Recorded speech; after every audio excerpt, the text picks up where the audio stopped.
पुराने और खाली पड़े हुए महल देखने में तो डरावने लगते ही हैं, लेकिन ये अपने अंदर कई राज छुपाए हुए होते हैं।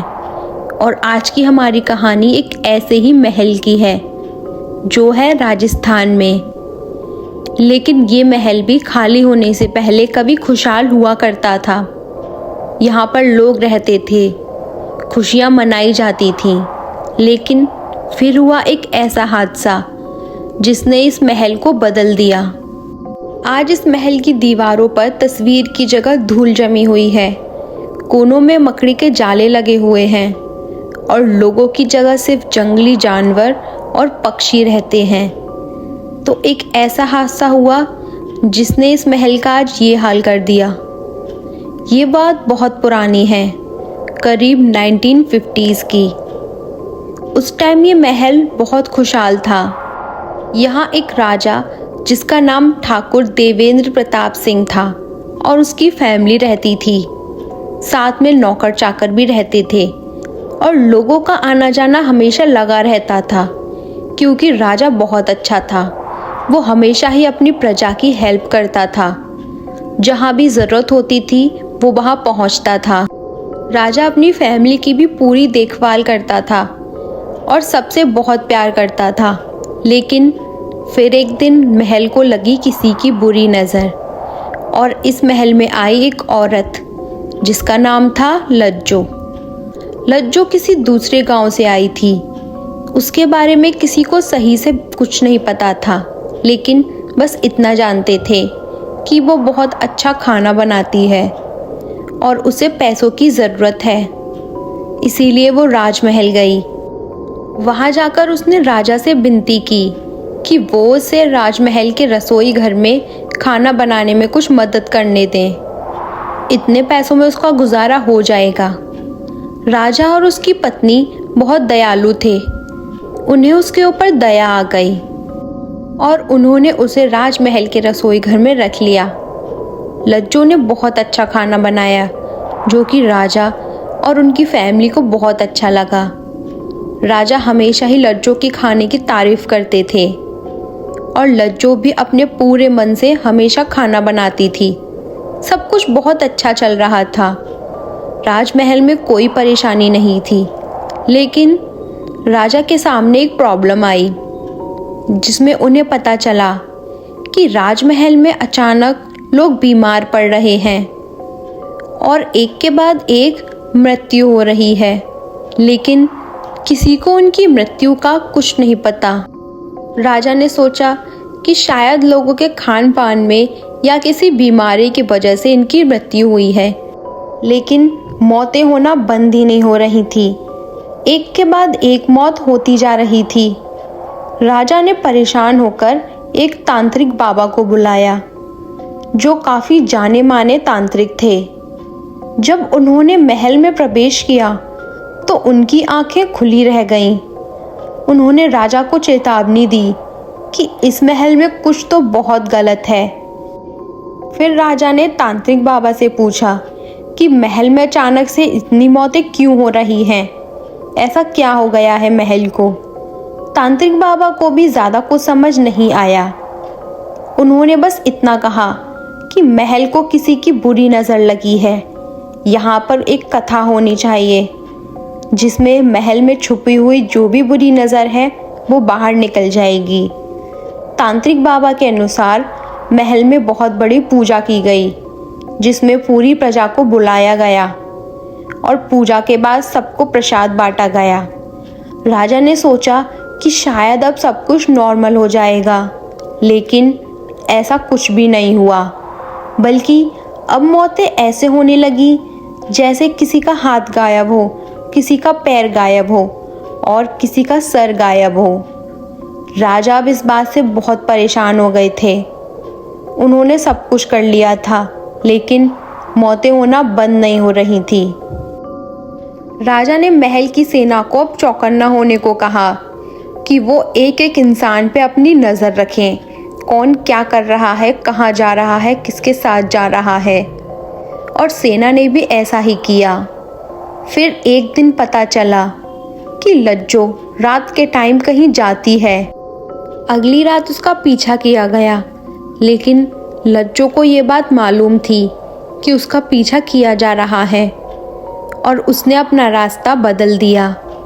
वो गरीब लोगों की झोपड़ी की तरफ चल दी और वहाँ जाकर गरीब बच्चों को खाना बांटने लगी।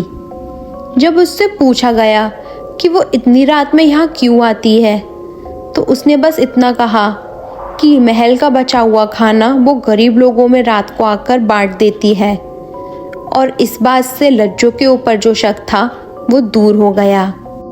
लज्जो अब सबकी नज़रों में बहुत अच्छी बन गई थी। उसने अपना खाना खिलाते खिलाते सब पे ऐसा जादू किया था कि कोई उसकी बात टाल ही नहीं पाता था। और कुछ टाइम बाद राजा ने फैसला किया कि वो उससे शादी करेंगे। उस टाइम पे राजमहल में मौतें भी कम हो गई थी और अब सब कुछ नॉर्मल चल रहा था। और फिर वो दिन आया जब राजा और लज्जो की शादी होने वाली थी। महल को सजाया गया, प्रजा बुलाई, सबको खाना खिलाया और फिर शुरू हुई शादी की विधि। लेकिन महल के सैनिक अब भी जितनी भी मौतें हुई थी उनका राज ढूंढने में लगे हुए थे। तभी एक सैनिक को लज्जो के कमरे से कुछ बदबू आ रही थी। उन्होंने अंदर जाकर देखा।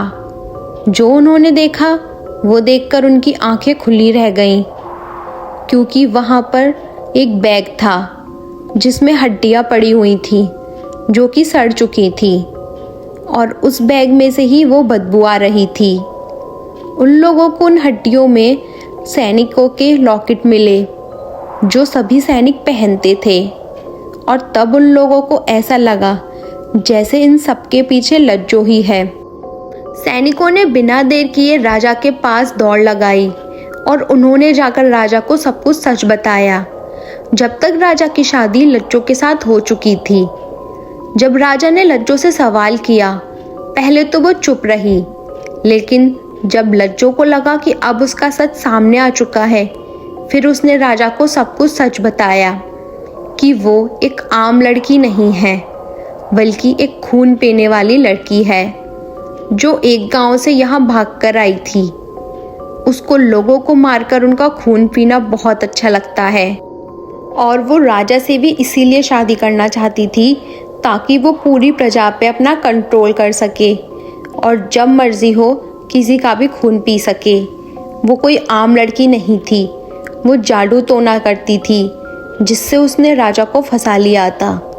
जब राजा को ये बात पता चली तो उसने फौरन ये फैसला किया कि अब लज्जो को काल कोठरी में भेज दिया जाएगा। सैनिक लज्जो को लेकर कोठरी में गए और उसे वहाँ बंद कर दिया। कई दिन बीत गए, लज्जो को ना खाना मिला ना पानी। वो बहुत कमज़ोर हो गई थी, लेकिन ये उसकी सज़ा थी क्योंकि उसने कई मौतें की थी। और राजमहल का ये एक रूल था कि जो भी इंसान ऐसा काम करता है उसे काल कोठरी में महीनों तक बंद करते हैं, जब तक वो बिना खाना और पानी के तड़प के मर नहीं जाता।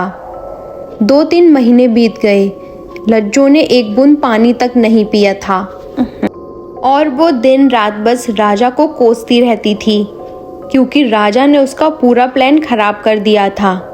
कोई आम इंसान होता तो शायद अब तक मर जाता, लेकिन लज्जो आम इंसान जैसी नहीं थी। वो कई महीनों तक जिंदा रही और उसी कोठरी में राजा को कई दिनों तक कोसती रही। वो बस महल का बुरा चाहती थी। वो यही बोलती थी कि इस महल का विनाश होगा। और फिर एक दिन खबर आई कि लज्जो ने उस कोठरी में दम तोड़ दिया। वो मर चुकी थी। राजा ने उसका अंतिम संस्कार किया और फिर राजा ने सोचा कि शायद अब महल में वापस खुशियाँ आ जाएंगी, लेकिन ऐसा कुछ भी नहीं हुआ। लज्जो के मरने के कुछ महीनों बाद महल में अजीब अजीब हादसे होने लगे और फिर से वही मौतें होने लगीं जो कुछ टाइम पहले हुआ करती थीं।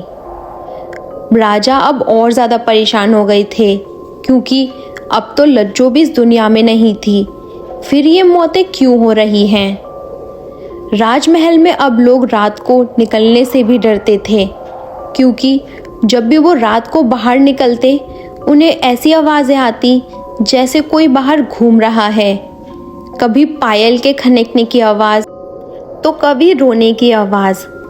एक रात महल में सब सो रहे थे, तभी रानी को कुछ आवाज़ आई जिसमें उन्हें ऐसा लग रहा था जैसे उनके कमरे के बाहर कोई पायल पहन के घूम रहा हो।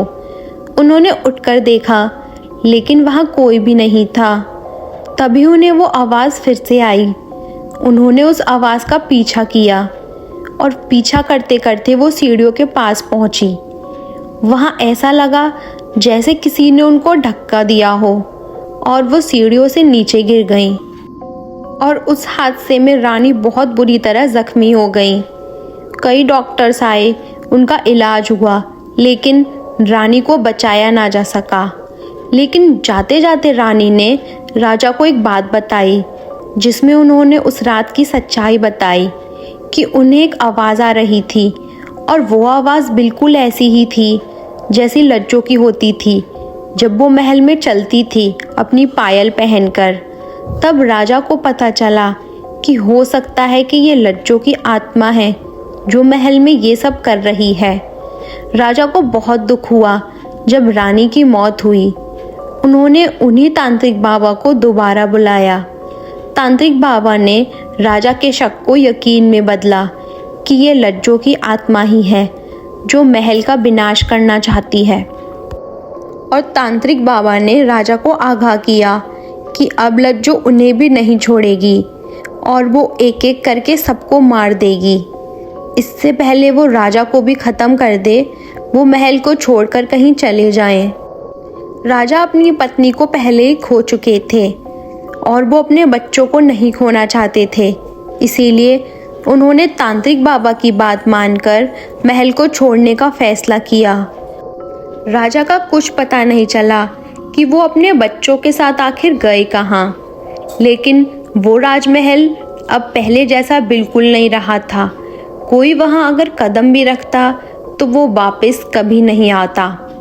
और आज भी उस महल में लज्जो की आत्मा हंसती है और पायल पहनकर घूमती है, जैसे वो आज भी राजा का इंतज़ार वहाँ कर रही हो। ये थी राजस्थान के एक महल की कहानी।